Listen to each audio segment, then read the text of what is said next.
ஜூலை மாதம் பூக்கும் கொன்றை பூக்கள் போல சேலை கொண்ட பெண்ணின் அங்கம் தோற்றம் காட்டுதே. தாஜ்மஹாலின் வண்ணம் மாறக்கூடும் பெண்ணே, மின்னும் உந்தன் கண்ணம் இன்னும் வண்ணம் கூடுதே.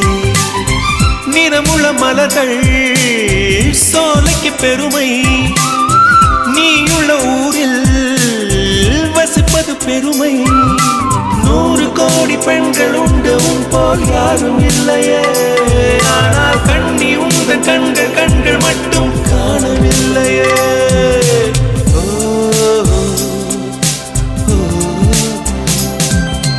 20 கோடி நிலவுகள் கூடி பெண்மையானதோ, என் எதிரே வந்து புன்னகை செய்ய கண் கூசுதோ. குழைகின்ற தங்கங்கள்